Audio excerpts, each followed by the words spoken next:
Hi everyone and welcome to Curiously Catholic, the Evangelion podcast, sharing in the mission to light the fire of Christ in the hearts of Catholics by sharing the truth of our faith in a compelling manner. In this podcast, we're going to be picking the brains of Catholic enthusiasts to try and get to the bottom of how to live truly as a Catholic in contemporary times. My name is Dominic Malageri, and in this episode, we have Kyle Walsh, who you'll get to know in the podcast. And we're going to be talking about Exodus 90, we're going to be talking about fatherhood, and we're going to be talking about how these two things come together. So, without further ado, please welcome Kyle. How's it going, mate? Doing well, thank you. How are you? Pretty good. I'm in the middle of turning our office into a nursery, so as you can see, my kitchen's behind me. So I'm going to be... People will be watchers regularly be seeing me in a different location probably every episode from now on. Well, it's good to have variety with that. Yes, definitely. At least we're not boring. Right. So where in the world are you from, Kyle? So I live in the United States. I live in kind of the northern part of the state of Kentucky.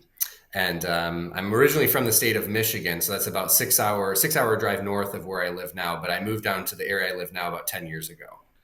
I've got some family out in Michigan. So I'm terrible with geography of the states. So where is Kentucky in relation to Michigan?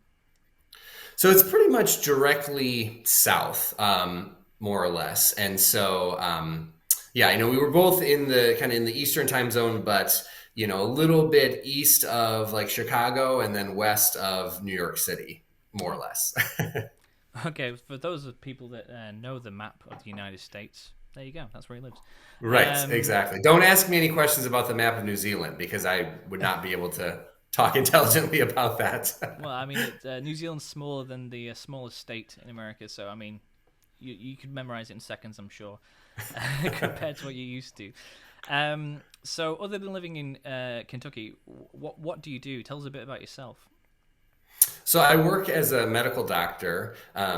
And so when I was in Michigan, I grew up in Michigan. I went to college or we call university and medical school there. And then after medical school here in the United States, almost all doctors will do what's called a residency. So I moved to the area, actually Southern Ohio. So I live right on the border of the state of Ohio and Kentucky. I live in Kentucky, but I work in Ohio. And so I did my residency and fellowship training in Ohio, and I currently work at a hospital there. And so I work in the emergency department and then also in the neurointensive care unit. And then I do some work with stroke patients specifically. So that's what I do professionally. That sounds pretty full on. Yeah, I'll be working in a stroke rehabilitation ward very soon as a nurse. Just became a registered nurse last year. Very exciting times for me. Yeah, that's great. Finally going to be earning a paycheck, which is the most excellent. So other than being a medical doctor and working in rather intense situations, you're a family man, right? Yes, that's right. I've been married for actually 8 years this April to my wife. We have 3 children. We have 2 boys. Boy aged, our oldest is almost 6. And then our second son is 3. And then we have a daughter who just turned a year last month. So 3 children. That's cool. Yeah, I'll be joining you in the ranks of having 3 kids very soon. In May, I believe, is the due date. So that's quite exciting times. Absolutely. Congratulations. So, I guess, how I came to know you is you have an Instagram page called, what's it called again? It's Catholic Fit Fatherhood or something? That's right. Yeah, it's kind of a long name, I realize now. So I started that Instagram page about a year and a half ago. And it was started. So I had a personal Instagram page that I still have. And through that personal page, I was following a number of other accounts that post primarily, Catholic content. And actually, I remember very distinctly one day when I was getting ready for work, it just kind of occurred to me, well, maybe I could start like a Catholic specific page. And then I started thinking, well, what would it be about? And I was thinking, well, I'm interested in the Catholic faith and the relationship with fitness, physical fitness in particular. And also vocations, especially for men with vocations to as fathers, both fathers of families and then spiritual fathers, spiritual fatherhood. So that's really how that page started, more or less, kind of very suddenly and probably without as much planning as I should have given it initially. So yeah, so you had a year and a half ago. So you had 3 kids at this point.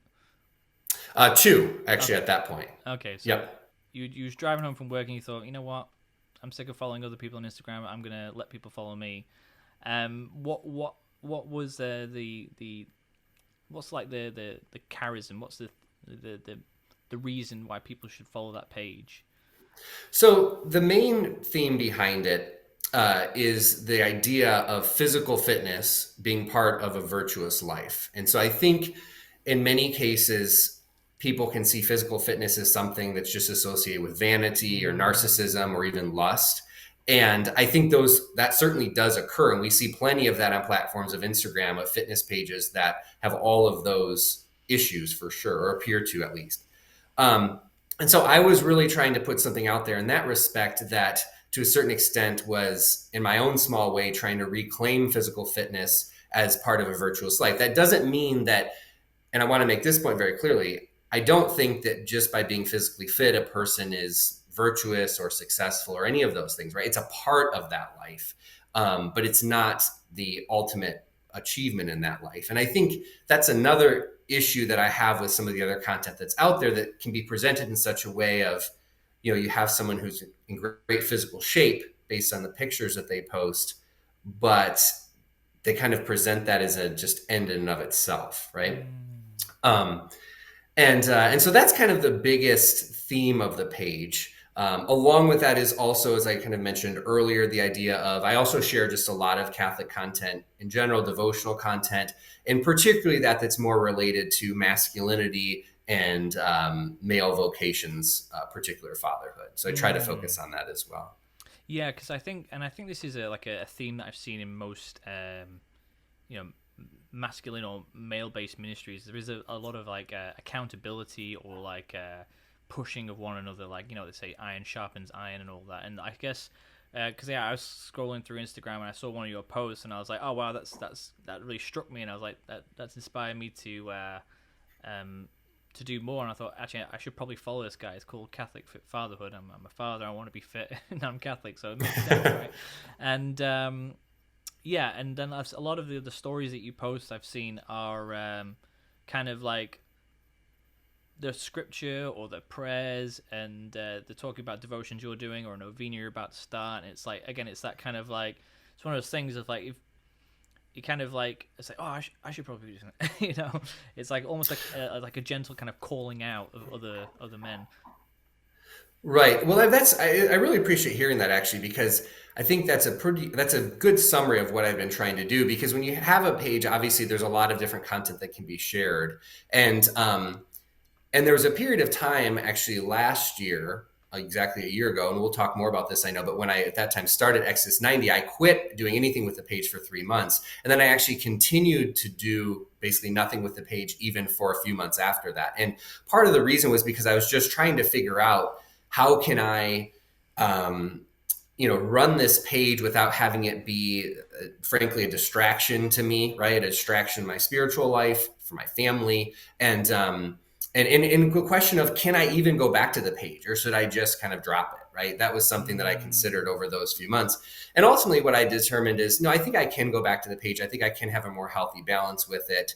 And a lot of what I share now, some of it is intentional and things that I think about well ahead of time, but a lot of it is just that day to day, like you just mentioned. Okay, I was just reminded of this prayer. I just discovered this, so devotional meditation, things like that, that it's like, I'm going to put that out there. And if someone finds that to be fruitful for them or inspires them to do, more growth in their spiritual life, I think that's great. In some ways, I wish that I shared more fitness specific content. I try to do that some, but I definitely, quite honestly, there's obviously time limits and things like that. And I don't have a lot of time to be putting together extensive workout routines or anything like that. But I also think that there's plenty of that on Instagram. Quite honestly, there's a lot of that type of content that people can already see. So.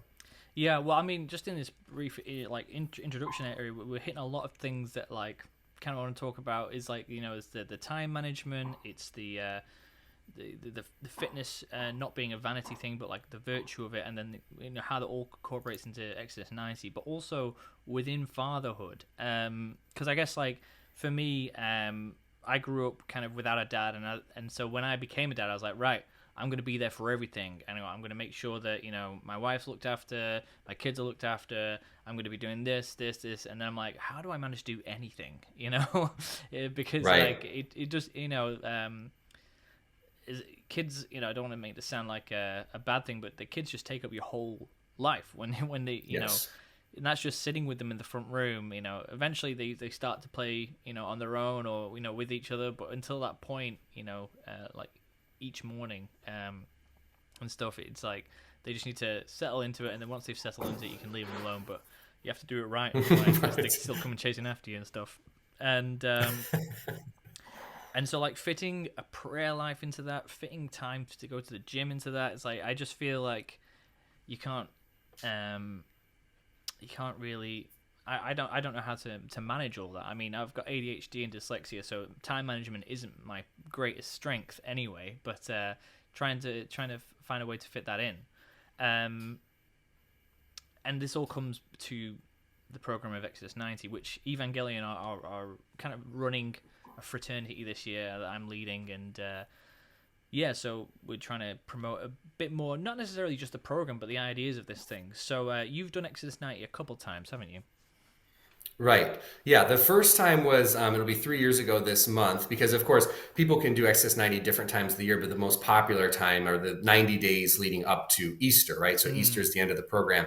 And so, 3 years ago, January of 2019, I saw an email that was sent by through a listserv, a Catholic listserv I was part of. I did not know the people who were doing the program, but they were inviting other men who would be interested in Exodus 90. And in the email, I remember seeing that Exodus 90 is to grow in prayer, asceticism, and fraternity. And I remember thinking, well, I definitely need to grow in prayer. I definitely need to grow in fraternity. I don't really know what asceticism is, but I probably need to grow in that too, right? I mean, that's really pretty accurate. And so probably without fully considering all of the disciplines, to be honest, I was like, yeah, I'm going to do this. And it was really the first time that I was part of any like established men's group. So I'm Mm. 36 now. At the time I was 33. So I was 33 years old. I had been through, college, medical school, residency. I had started my my kind of full career, I think, just that year. I was married. I had two children. I mean, I had a lot of things happen in my life, right? And a lot of good things, but I'd never been part of a men's group. Mm. So it was, and obviously we can talk more about the particulars of the program, but it was a really transformative experience for a number of reasons. And Mm. I distinctly remember some of like, at that time, our group was meeting once a week through conference call and once a week in person. And like, I remember the first time one of the guys in the group mentioned Satan and like how Satan affected his life. And I was like, I've never heard anybody. I mean, I was Catholic, right? I'd been to mass, but I'd never heard anybody talk that way about like Mm. spiritual warfare. That's just one example, right?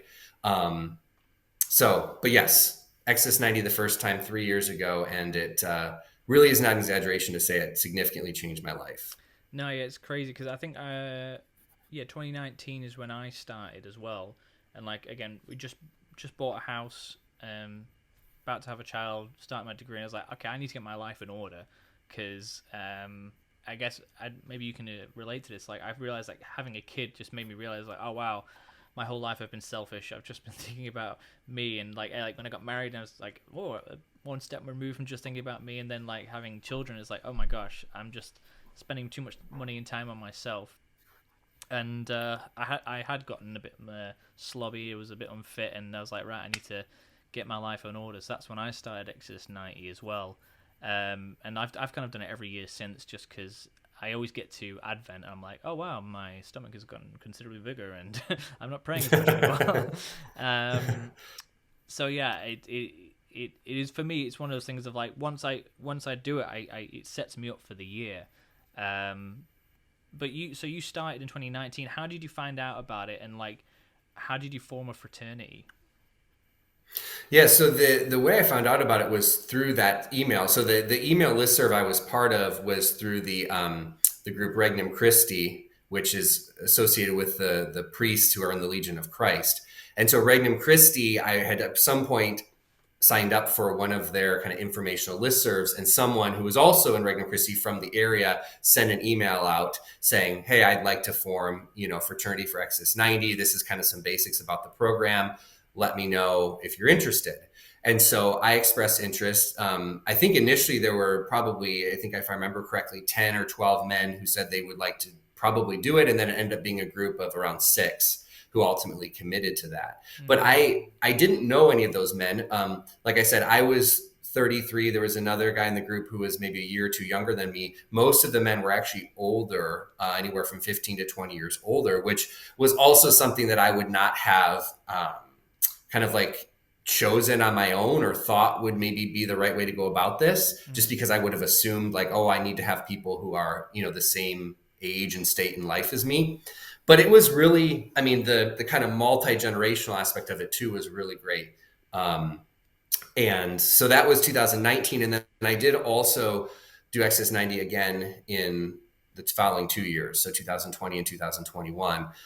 2020 was kind of interrupted in many ways by COVID, as you might imagine. I think the second and third time were also beneficial, although I think the first time was probably the most fruitful. And likely just because so much of it was new to me at that time. And I felt like our fraternity was the strongest that first time. Oh, very good, very good. Yeah, I've always found that the fraternity aspect's the most difficult. I don't know if it's just because in Auckland everything's just we're basically living on like 50 volcanoes, so everything's uphill. And, like it's spread out weirdly, and it's difficult to get people together and stuff.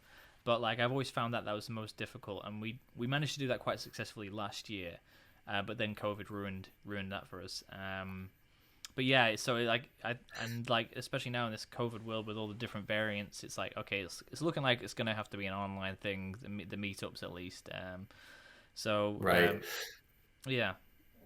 Yeah, I would like to say a little bit more though, because about fraternity, because I think you're kind of alluding to the difficulty in finding a fraternity, and that is very real, right? And I kind of fell into the one I was part of, like I said, just through being invited through this email, and they were all men that I did not know, but it can be difficult for a lot of men to find other guys to do this program with, and if you're in that situation, you are definitely not alone. In fact, I would say you may be in the majority.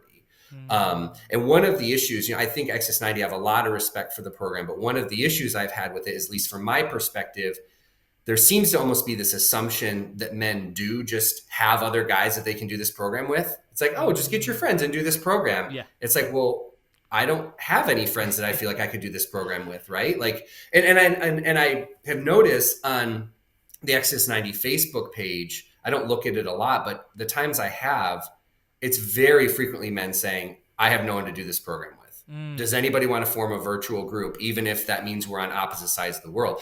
I think that local groups are definitely the best, but if that's not an option, a virtual group can also be, can be fruitful. I think the real key is just having people who are committed. And I think that commitment is more likely if it's someone that you see in real life, right? Like day-to-day life at mass and that type of thing. But yeah, because not last year but the year before, I decided okay, we're gonna make it so that it's I wanted the fraternity to be successful. So what I decided to do was say okay, we're meeting up after mass. If you're doing Exodus 90 with us, you're going to mass at this church, and then after mass we're gonna meet up and have our fraternity meeting, which meant pretty much every week we got our fraternity meeting with a full complement, but I came to realize it's like okay, that's taking up our whole Sunday, and like I feel like as a family man, it's like I should be spending this time with my family rather than saying okay, wife, go and spend some time over there with the children and the Exodus widows as we call them. So yeah, and then so the last year I was like okay, we're meeting up on a Tuesday. We're going on Tuesday nights. We're gonna meet up and we're gonna because then it's like it's actually making it a part of our life. Because I felt like doing it on a Sunday was making it too easy. Because like, okay, I'm already going here. I might as well do this thing. Right. Whereas the whole thing about Exodus is it's meant to change your life. And so we're gonna see what we're gonna do this year. But like, yeah, that's what I found was most useful. Well, I found it was a really good element of it, but it did mean that like meeting up was a bit difficult because every so often someone would forget it's on Tuesday night or they worked really hard during the day and they couldn't. It was exhausted or something, and then yeah, with the physical meetups, we had 2 guys, and they were probably the most committed guys. And they traveled like 30 minutes each way to come to meeting, which in America isn't far, but in New Zealand that's a long way. It's like maybe even 40 minutes. They were traveling all the way from East Auckland to West Auckland for these meetups, and so they're traveling right across the city. But they came, but like it was just another difficulty and like another hurdle to leap. But yeah, I think fraternity is every element is essential in its own way. Would you say so? Yeah, I would say so. And the program, the way the daily kind of because for those who aren't familiar, there's the 90 days of reflections as you go through the book of Exodus. The big idea is that, there was the enslavement in the Exodus from that, we are also enslaved to sin, right?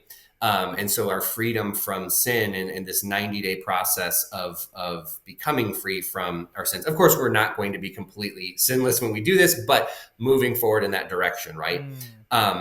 And as part of that, there's also all of these ascetical practices, which is giving up many things. For example, giving up all social media, watching TV, watching movies.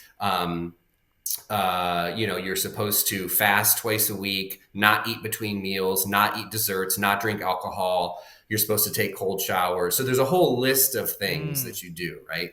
And and what you had just mentioned, though, about the fraternity aspect, I do think it's very important. And the Exodus program actually says, don't try to do this on your own. In other words, this is intense enough that you really should not do this on your own. You're not even try to, because you need the support of other men. I mean, obviously there's the goal to grow in fraternity, but there's also the support that you need to get through these kind of practices that may be quite a shock to your system, depending on what you have been and have not been doing in your normal life. And so one of the things I would say related to that is one of the challenges is, okay, what happens when the fraternity doesn't kind of live up to that ideal, right? Especially, so you have your fraternity, you also have one person who is your anchor, one man so the two of you are the anchors of each other, that you're supposed to check in with that anchor actually every day. And I think if that happens, that's fantastic. In my experience, that doesn't really happen, right? Yeah. So I think just going into it with kind of realistic expectations and not becoming discouraged if things don't, go maybe ideally, you can still definitely have a lot of benefit from it spiritually. A recent analogy to, doing Exodus 90 or something, but also like the idea of combating sin, just came to me, and I was thinking it's a lot like potty training. We've just gone through that with our she's almost 3, our eldest, and when I went into that, I was like, okay, I've read the book, and now we're just gonna take the nappies off, and she's not gonna pee on the floor at all. It's gonna be great. I know what to do. And oh my gosh, it was the most stressful point in my life, because it's like every time she didn't go in the toilet, I counted it as like a personal failure. It's like, I'm not doing this right. And it was stressing me out until I came to realization. It's like, wait a minute, this is going to happen. She doesn't know how to go to the toilet. She's never been to the toilet before. Why would I expect that she'd do it perfect the first time and never be on the floor? I'm just putting way too much on myself. So instead what I did was, it's like, okay, put waterproof sheeting all over the floor, just in the main play area, and mitigate as much as possible. But when she does go on the floor, analyze the situation. It's like, okay, how could I have done this better? Talk to her about it, reflect on it, and then don't do it the next time. And then when she goes on the toilet, that's the most amazing feeling in the world. For you guys who aren't fathers, you've probably been through this 3 times. Yeah, like that. I just thinking that, like with the Exodus 90, it's like, okay, the fraternity's not working out. It's like, oh, I'm not doing it right, or my shower was too warm, or I had milk in my coffee, or I watched TV for a second. It's like, yeah, okay, you did. So how can we, what's the waterproof sheeting we need to put down, and what was the things that led up to this? And which is a skill that we continue to use past the program for all sorts of sins, right? I mean, that's kind of as you're talking, I'm thinking about the whole idea of like the daily examine, and not just, there's the examination of conscience and then the kind of more Ignatian examine, but in both cases, you're thinking through at least your day and where did you fall short and kind of what led to that and what could you change in the future, right? And obviously this is continues to be a struggle and a work in progress our entire life. But hopefully there's some progress there, right? Like hopefully, not Yeah. perfection, but, Yeah, and and I like think, sorry, go ahead. and like you need to like analyze your situation. Like it's like, I failed miserably. Then it's like, yeah, but it also just in like a 12-hour shift. So give yourself a break, or like Right. you just moved house, or you've just had a really stressful time, and you just need to pick your battles. Yes. Yeah, absolutely. And I guess I was just thinking we didn't really say I kind of just left it at, oh, if you can't find a fraternity, you're not alone. I was thinking what other kind of advice or ideas could I give? The virtual fraternity is one that I mentioned, but also I think just thinking about ways that if a man is in that situation listening to this, like ways that you can get involved locally, maybe even outside of Exodus 90, right? You're thinking, oh, I need to do Exodus 90 this year, but maybe instead you go to another Catholic men's group that exists at your parish, or if it's not at your parish, maybe it exists somewhere else in the diocese, right? For me, it was a little bit opposite of that, where Exodus 90 came first, and then I engaged in other groups locally. For example, like I mentioned, our kind of local / regional Regnum Christi group. Actually, Mm. really in the parish, I just started going to a men's group there, even in the past couple months. So for me, it was maybe a little bit backwards in that sense, but there's different kind of situations for different Well, people. yeah, because again, I think it's not something that we think of. I don't know if it's a bloke thing or it's just our generation thing where life's so busy, especially when you start a family, everything's just go go go go.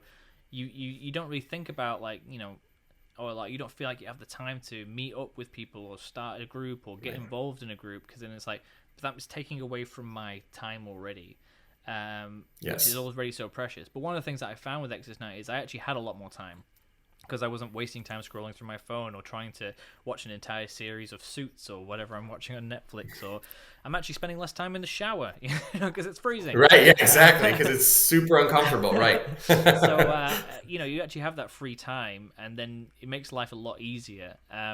But yeah, it is one of those things like I read a fact somewhere that like apparently adults or men typically don't have any other friends. It used to be they had like 5 extra friends, but now you're considered like lucky if you have 3. But most people Mhm. maybe have one or no people that they would actually call a friend. They've got lots of acquaintances or people that they work with, but no one that's actually like a friend. Exactly. And that Exactly. struck me. I was like, man, I think I maybe have 2 if because like again, life's so busy and everyone moves away and this and that and the other. Right. And so like Right. And I think, yeah, yeah, that topic right there, I think we could do a whole, and again, I'm not an expert on this stuff, but just from what I've read, I think we could do a whole podcast on that, or maybe even multiple podcasts on the whole like male friendship issue, because I mm, didn't mention this, but a little bit more of my story is that I mentioned I did Exodus 90 when I was 33. When I was 31, so 2 years before that, I actually realized kind of just what you just said, that I did not have friends. I mean, yes, I had acquaintances, I had coworkers, I had people I knew through my family, but as far as having actual close friends, I didn't have any. And for about 2 years, I went about um, thinking about that and considering that more from a secular standpoint, and I really didn't make much progress until that 2 years later when I started Exodus 90. mm, So for me, the kind of realization and desire to have closer friendships is what ultimately kind of led me more into the faith. And now obviously I see that it's not just about friendships, right? It's about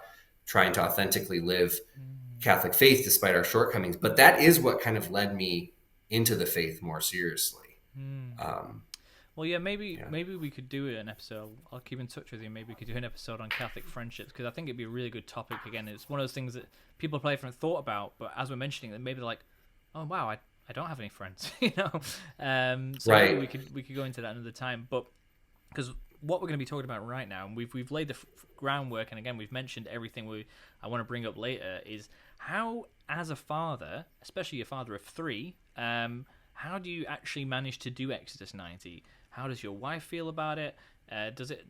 Did she find it like really affected like time with you? Because I know like the first time I did it, it's like often in an evening, my wife and I would say, "Oh, what should we watch something?" And then all of a sudden that's taken away. It's like, so what do we do now? And Right. it's like, if how does it affect like running a family? How does it affect like living in a family? Because obviously going out to fraternity meetings and changes things. So how did you find it how did you manage to fit it into your family life? So I think that I probably did not go about it the right way because, as I mentioned earlier, I don't think I was personally up to speed on all of the disciplines and requirements when I started. And I know my wife definitely was not. That is not the correct way to do it. The correct way to do it is to sit down with your wife and say, okay, this is the list of things that we're supposed to do.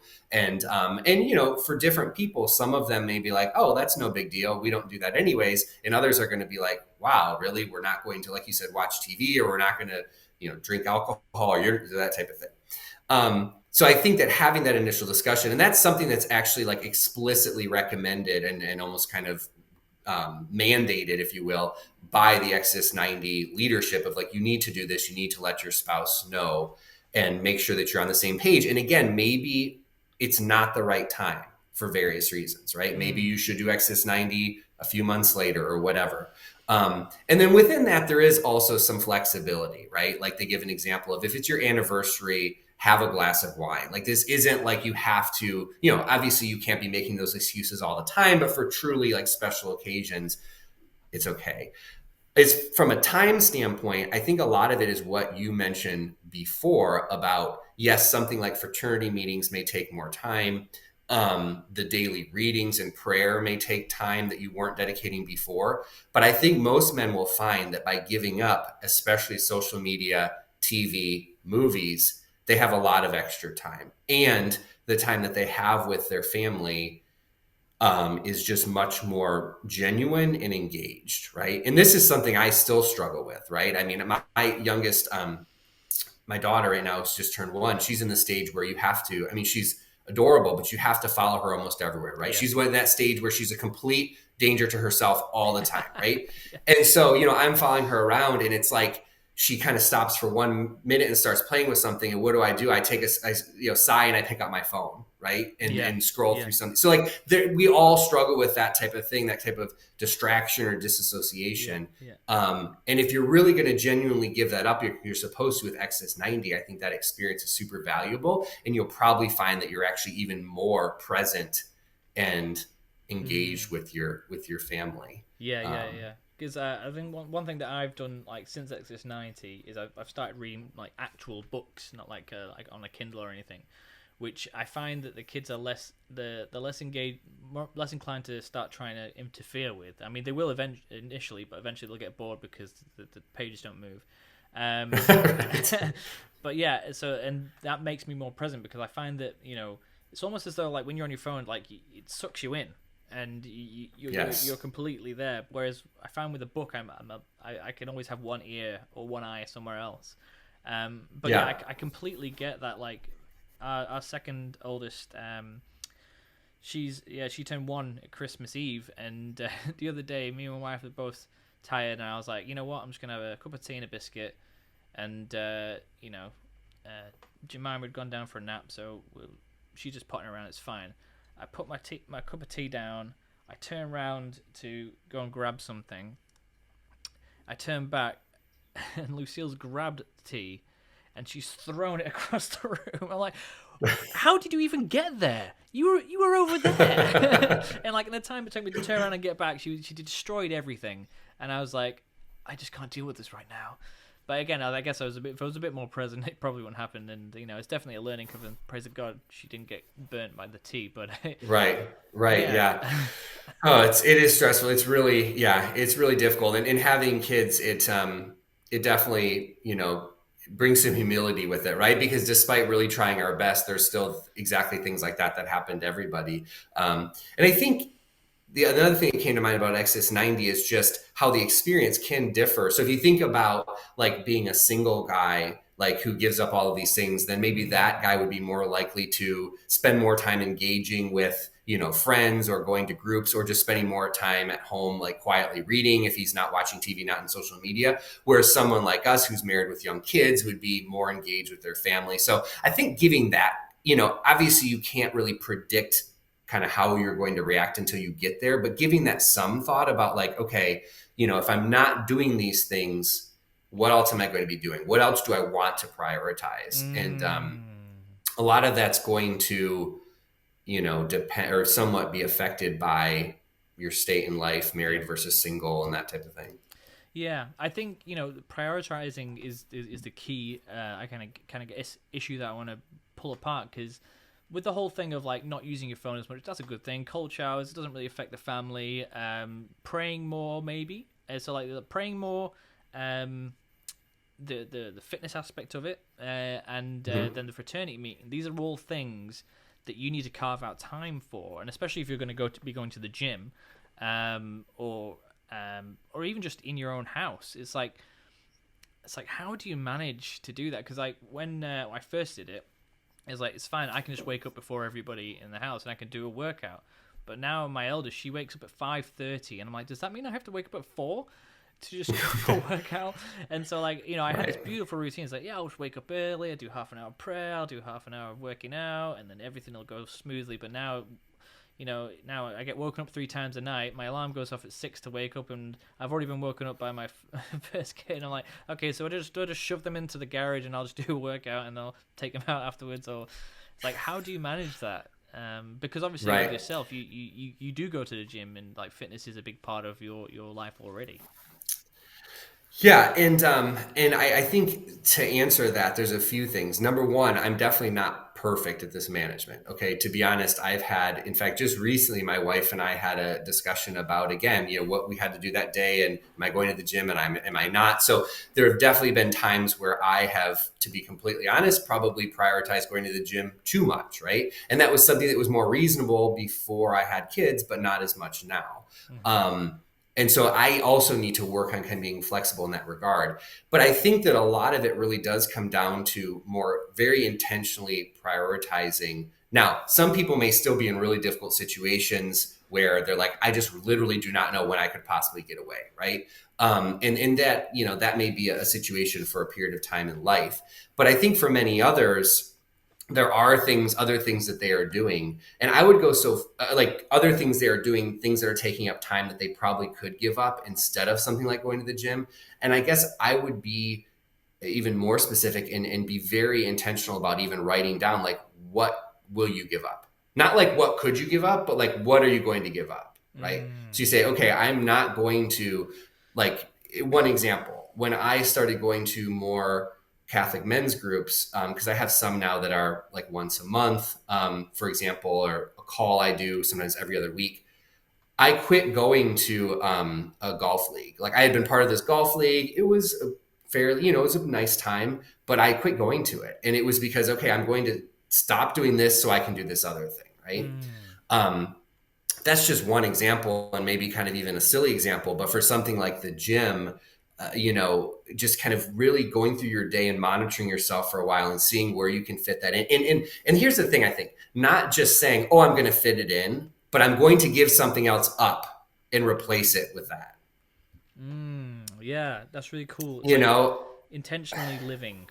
So like, I mean, I remember there's this like quote from like Arnold Schwarzenegger, and he's talking about the time management. It's like you sleep for like, you work for 8 hours, you sleep for like 6 hours. Out of 24 hours, you've still got this much time left. So that's your time. What are you doing with it? And it's like, wow, that's a lot of time. What am I doing with it? Oh yeah, I'm scrolling through my phone, watching Netflix, or I'm indulging in like I'm going to this thing that I don't really need to go to. And what's feeding me? What's making me grow? And I think it's also important to be honest about our specific situation in life, both personally and professionally. For example, my job is, at times quite demanding, but I also have a schedule that I have many more weekdays off than most people would. Because I'm scheduled, there's a lot of weekdays or even weekends when if I'm not scheduled to be at the hospital, then I can pretty much organize my time how I want to, right? And there's people that have a 5-day-a-week job that they can't go to the gym. Like, I really like to go to the gym just before or just after lunch. There's a lot of people that can't do that, right? Another situation in my life is my wife, she used to work as a accountant, auditor, really more of an auditor. She doesn't work now. So that's obviously another thing that I don't have to balance that other people may have to balance, right? With like their spouse working. So that's why I think it's kind of dishonest and potentially even harmful for me to sit here and say, well, do this and do this and do this, but someone else says, well, Yeah. my life isn't like his. My wife works, or like I'm still in school, or I have to be at work 8 to 5, 5 days a week, all sorts of Mm, things like mm, that. mm. Yeah, that's a real tough So one, eh? Because I feel the same way. It's like the answer's simple, but it ain't easy. It's kind of like, okay, if you want to live this certain way of life, you just need to live. Just need to adjust your life so you can live that way, and that might mean living on one income. It's like, well, that's not possible all the time. And so like, okay, right, then we can't do that. And it's like, so you can't. So like, again, it's simple. It's like, okay, just live on one income. Just make the sacrifice. And I think the answer isn't this rule or this way of doing things, but it's the concept of sacrifice. It's like, what am I willing to what can I sacrifice, and then maybe take it a step further. It's like what, like how far can I push that? So like, okay, maybe you can't live off one income, but can you live off one and a half? And but that's again, this is all right, personal discussions that you got to have within your family, and then it's like, you might be willing to live off one income, but is the rest of your family? And I think this is the whole right, thing with right, Exodus is like, I'm willing to take on this whole program that's going to take me 90 days. It's going to do these things. I will definitely do that. It's going to make me super holy, brilliant. I will do that. It's like, yeah, but you're not doing that. Your family's doing that. And I remember a good priest friend of mine saying when he was talking about giving things up for Lent, it's like, make sure your mortification doesn't become other people's mortification. And he tells a story about how he gave up coffee one Lent, and when he was in a Dominican community, and they made it a rule that he's never allowed to give up coffee again. And I think we don't see how grumpy we are sometimes, and it's not us as the problem; it's yes, everyone else that's being annoying. Um, so yeah, it's like right, with a family life, that's so much more intense because your children aren't being annoying; they're being a 3-year-old, and it's like that's just they don't have a concept of yes. other almost, and so like they can't not be annoying. So you just need to say, okay, you know what? I'm gonna give up what I'm doing right now, and I'm gonna be there. And I suppose that's the situation with asking you like, okay, sit down and really think, okay, what do I want my life to look like? How do I want to live my life? What do I want to fit in my life? And what do I have to give up? What can I give up for that? Right. Exactly. I just heard someone a few days ago talking at a meeting. This person is now actually running for a political position. And he's like, well, you don't know me from politics, but the reason is because I spent all of these years raising my kids. I wasn't involved in politics. And I really respect that, right? Like I don't know him well enough to know how accurate that is about his life. But the point being of like recognizing your situation in life, your current situation, and what you can do and what you can't do, right? And maybe, in 5 years, 10 years, things will be different and you can prioritize different things to a certain extent.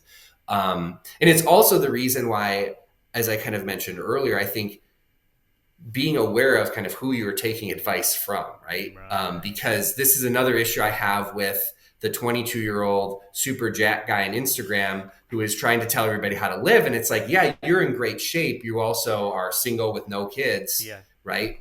Um, Not probably somebody who can give me a lot of advice about how to manage my time, to be quite honest. Yeah. Yeah. Yeah. I remember this was a while ago when I was working at the chaplaincy. There was a day in the life of Jason Everett. And I was like, oh, cool, I might be able to take a few things. And he's like, I wake up, go and play basketball with the guys, come back, have a shower, get the kids ready for school, and then I start reading for this, and then I go to the gym again. And I'm like, oh, yeah, his job is to be a Catholic speaker. So unless he's speaking at a venue, he can just structure his life. Whereas I have to turn up to work, Right. and so like, it's like, okay, Jason, thank you very much. Right. Well, but it's funny, but at the same time, think about how much time people spend, especially through social media now, like watching the lives of like celebrities, right? Mm, And it's complete. I mean, there's many issues with that, but one of them is kind of just what you mentioned is that their day to day like requirements of life are just so disconnected from an average person. mm. Um, and Yeah, it's there's a lot there for sure. As I was thinking about the different disciplines too, because I think someone may be thinking, I thought this at one point, like, oh, you're looking at this whole list of things that you're required to give up or extra things you're supposed to do. Maybe I'm just going to do a couple of them, right? Maybe I'll just give up social media or I'll just give up TV. I think that there could definitely be benefit in that. That would kind of be more of the traditional, I'm going to give something up for Lent. But I also want to point out, I think there's definitely benefit in doing kind of the more intense route that Exodus 90 has you do. Yeah. Because when you push all of that out at the same time, you really get more of a view of what you may want to or not let back in your life later. Okay. In all of those different areas, right? And you say, wow, well, I really think, I kind of miss watching TV for half an hour a night. But you know what? Facebook, like, what a waste of time. Like, I'm not going back to that at all. Yeah. And something like that can be super healthy. Like you mentioned at the beginning, I have this Instagram page, but I'll say now I'm in a much better place of kind of being, again, to use that word, intentional, logging on, looking at something, not just mindlessly scrolling, not looking at the search/explore page where they're obviously showing you content to try to pull you in. Right. So I don't know if I would have realized that if I hadn't taken that prolonged step away from the program. That's one of the real beautiful, things that I've gained out of Exodus 90 is like learning to use these things rather than be used by them. Exactly. And it's as simple as having one of those minds which is like, oh wow, this is a tool, not a lifestyle. This is a phone. I don't need to. This is meant for calling people on. I don't need to use it for everything. Right. And then once you think about it that way, it's like, okay, I can alter so many other things around it. But yeah, for me, Exodus 90 definitely was a scaffolding thing. Like the first time I did it, didn't read the instructions, just read the set it practice and kept in touch with one friend that was my anchor, and I completed it, and it was incorrect, but I learned from it. And then the second year, I tried a fraternity, and it's like, oh wow, there's heaps of stuff I didn't actually read about, and it answers all these questions.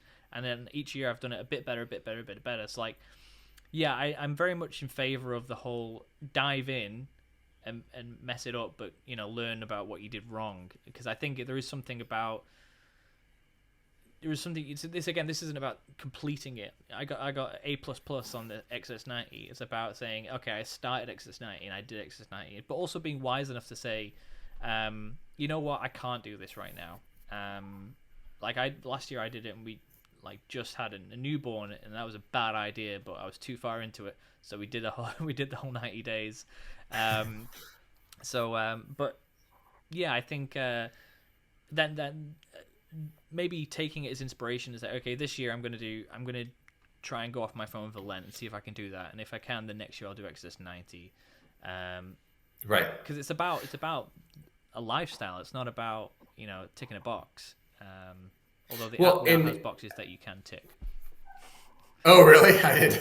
Actually, the last year when I did it for the first time, I used the book. I decided I wanted to have the book instead of using the app, which is the same thing. It's just in printed form. But yeah, in the different disciplines too, those that you struggle with, obviously there's a lot to learn there. For example, for me, one of the most difficult was fasting. So I have been involved in going to the gym on a regular basis for a number of years, but part of that, especially a few years ago, I've always kind of had a naturally fast metabolism. It's hard for me to gain weight, gain muscle. So I got in the habit of eating frequently, right? And if I'm honest, in my mind, I was kind of afraid not to. It's like, well, if I fast, if I don't eat like every few hours, I'm going to lose weight, all this. And the flip side of that was my anchor, who probably didn't really go work out that much, and he would admit that, but he was all about the fasting. And he would text me every fasting day and be like, "Are you fasting? How's the fasting going?" And I would be honestly so annoyed, because I'd be like, "Oh, like I'm struggling with the fasting," and he's like calling me out for it, But now, did I fast exactly how I should have in Exodus 90? No. But do I fast more now than I ever did before? Yes.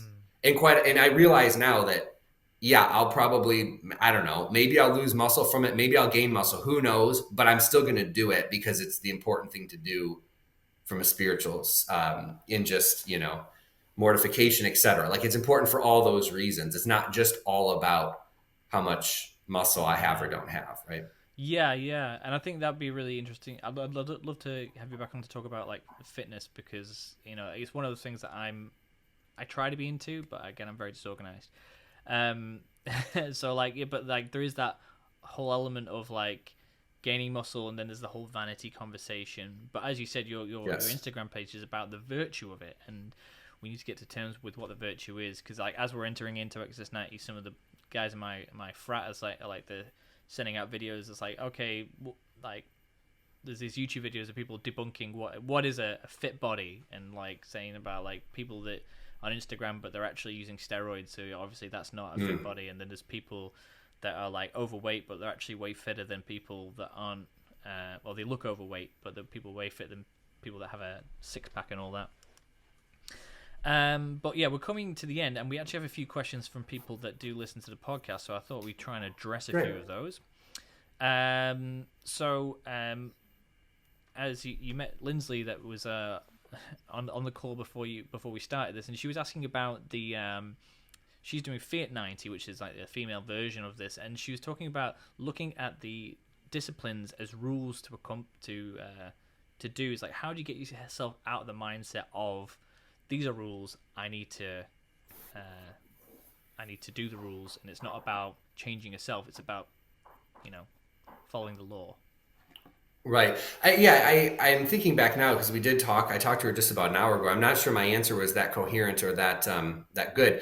I think part of it is, first of all, and I wish I would have asked her this, like, is it kind of just the list in general? Is it that the list is too long, or is it specific things that a person feels like, well, that's just ridiculous, I don't want to give that up, because I think those are all kind of different situations. I would say the main benefit is what I mentioned earlier of, yes, this is maybe definitely going to be more intense than you would do as part of a normal life, but take heart in the fact that there is benefit in kind of throwing all this stuff out at the same time, starting from a clean slate to a certain extent, and then being able to enter back into once the program is over, hopefully in a more healthy way. And I think it's much kind of stronger and more efficient than saying, well, I'm going to give these things up one at a time. Because I think there's also the component of compensation. Like, if you give up social media, do you then just watch TV more, or versa, right? So the program kind of, again, if you're going to be honest about it, forces you to stop all of that.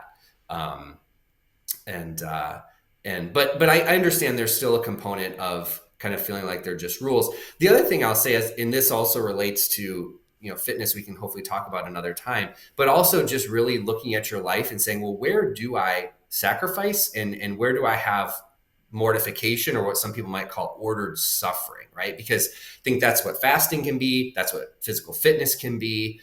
And some people may have that through, for example, their job, if they do physical labor, but a lot of people don't, right? Like, a lot of us don't really have as much of that kind of labor as we used to in jobs. And so there's definitely benefit there too. Yeah. So I guess, it's about that, using the time of reflection to actually reflect on, like, why am I doing this? What is this? Right. What is this doing in my life? Right. Like, why is it difficult to give up, this thing, social media, that didn't even exist until whenever it was, 15 years ago or 20 years ago, like, obviously people lived for a very long time without it. Yeah. We've got another question here from our friend Jervis. We kind of talked about this already, but I guess maybe if we could do like an abridged version. It's like, how do you balance the tasks that XS90 demands with a family and spending time with your wife? So I guess focus more on that, like, how do we spend time with our wives and children during this time?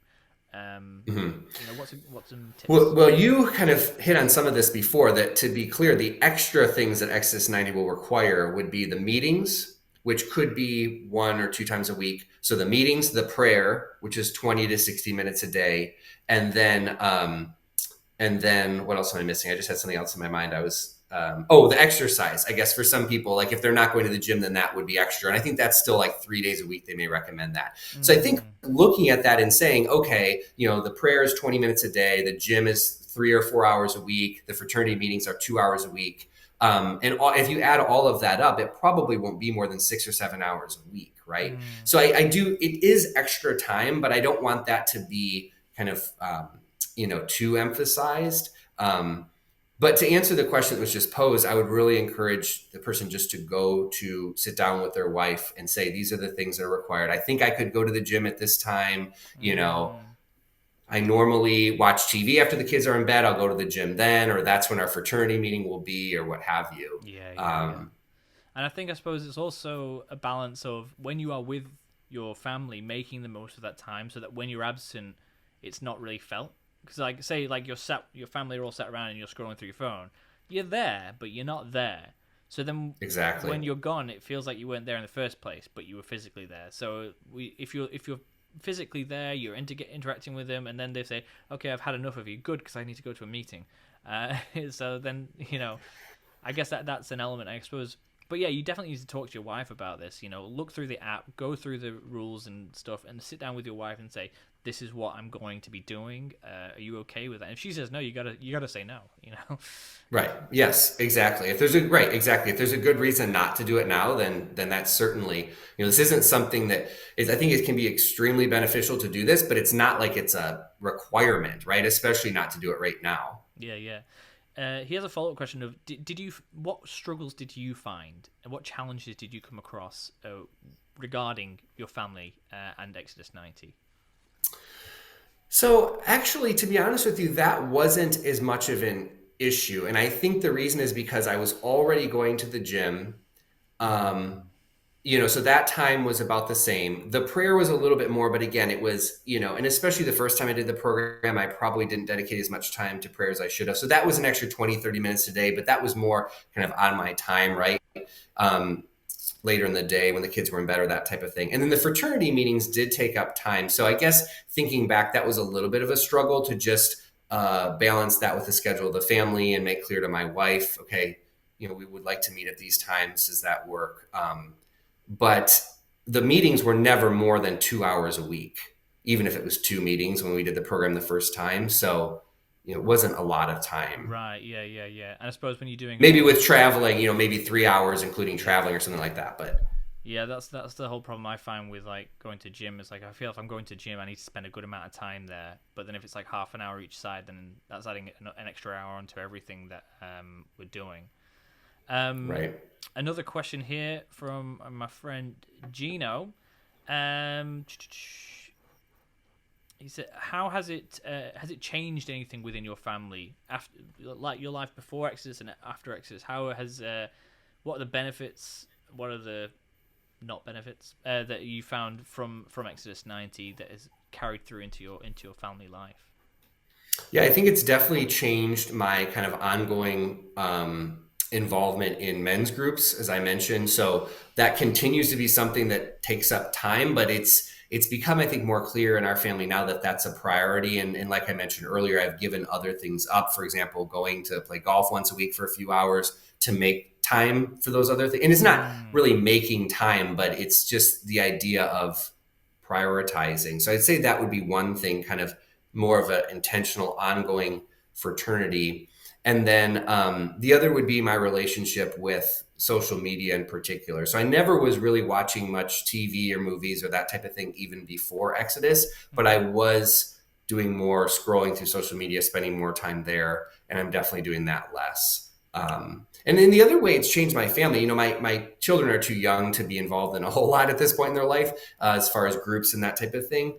But my involvement in Catholic men's group has kind of led to my wife's involvement in Catholic women's groups also. Very good. That's again one of those, another topic for another day, but that's something that I'm not trying to overstate my importance, but I think it's fairly clear that it kind of happened in that direction, and she probably wouldn't have pursued those opportunities if I hadn't first, at least not at that time. Yeah, yeah. So Yeah, well, one of the questions we actually have from someone else is asking like, what does your wife think of it, and how has it affected her? Or I mean, maybe you can't speak for her, but like as you say, she's going to women's groups more. Is there anything else that she does? right. So I think having that, well, just being more involved with, like I said, those faith-based groups, and because that's something that as men, especially as fathers, like especially for those who have children who are older, setting that example, right? Being able to, and obviously we can't control the things that our kids do, but we can set an example to say, okay, and, my dad goes to these groups. Like, why does he go to these groups? Why is this important to him? What kind of friendships does he have through that? Right. Right. And my oldest is 5 now. But if I'm honest, one of my main motivations in all of this, beyond just kind of my own desire to grow in the faith, one of my main motivations is to have that experience and have some of those virtuous friendships that hopefully can benefit my sons and my daughter, but particularly my sons as they get older. Yeah, yeah. It's about that living that witness. So it's like I always feel that when you're teaching people, people don't always learn through say, okay, you do this, and then they say, okay, that's not what I do, and that's what I'm going to do. But they see you. It's like, okay, how do I interact? Like teaching people manners. It's like you don't say no. You have to say please and thank you all the time. Whenever you want something, you say please. Whenever you get something, you say thank you. You can say that by all means, but if you're not giving them something to mirror, they're never going to do it. And I think that goes across with like faith as well. Right. Did you find that like because there's the wife veto, isn't there? So she can say, okay, we're watching a movie tonight. I don't care if you're doing Exodus. Did you find that she often did that, or was she very respectful of it, or was it not an issue? Yeah, that maybe there were a few times when she would watch a show and I wouldn't, but that wasn't really as much of an issue. I can understand where for some couples those technology issues would be a big part of it. Both my wife and I don't tend to do a lot of that. I mean, there's more I tend to kind of do some work on my computer later in the day. Lately, I've been trying to incorporate more reading. My wife tends to be kind of working around the house, listening to maybe podcasts or something like that. And that's another debate, right? Of like, well, can I listen to some things if they're like faith based? Yeah. And that's but for us personally, the kind of TV movie entertainment side of it wasn't as big of an issue. Was there anything that like she said, can we just eat this cake together or something? Or like, was there anything? Well, actually, that does bring up a good point about the food aspect, because that is one area where I was not as strict in terms of like some of the meatless requirements and things like that, because I did feel like that put an extra burden on my wife. I didn't expect her to like, if she had already planned to cook something like. I'll be honest, I actually went through a fair amount of the program before I even realized about the meatless Wednesdays. Like there were things like that I didn't kind of realize at the time. So that would be another example, is if your spouse is the one who tends to prepare a lot of the food, being kind of more upfront. Obviously, you fasting isn't really a part of that, but if it's an issue of preparing like a non-meat dish or something like that. Okay. And I think just one last question. As Lindsay mentioned earlier, there is a female version of this. It's not run by Exodus. It's called Fraternity. It's run by someone completely different. I don't know anything about it, but I know a lot of girls do this. Do you think that this translates well to a more feminine program? What do you think about things like Fraternity for females? Adele, who asked this, says she doesn't think that that a program like Exodus or Fiat should just copy with the male one, but should be completely different and focus on a different aspect. Right. So today was the first that I learned about the Fiat 90. To be honest with you, I'll be interested to look. As I think about it, maybe I'd heard about it before, but I never looked at like the list of asceticism or that type of thing. So I'd be very curious to look more into that, because I do, I can certainly see the benefit of a female version of the program, and yeah, and kind of that balance of the masculine disciplines versus feminine, and how the programs are designed in that regard. But I can't really comment more on the specifics. But I will look more into it, because I'm curious to see kind of what they're expecting, because it does feel like some of the Exodus requirements are masculine in different ways. But as I think more about it, it's not like they're all specific to men, right? Like things like physical exercise and even many of the other disciplines. Obviously, women can benefit from those too. Yeah, I think that's a regular discussion I have with my female friends. It's like when I'm doing something that's like a masculine thing, or I'm looking into being masculine, or I'm doing Exodus 90, girls always push back and like, I could do that.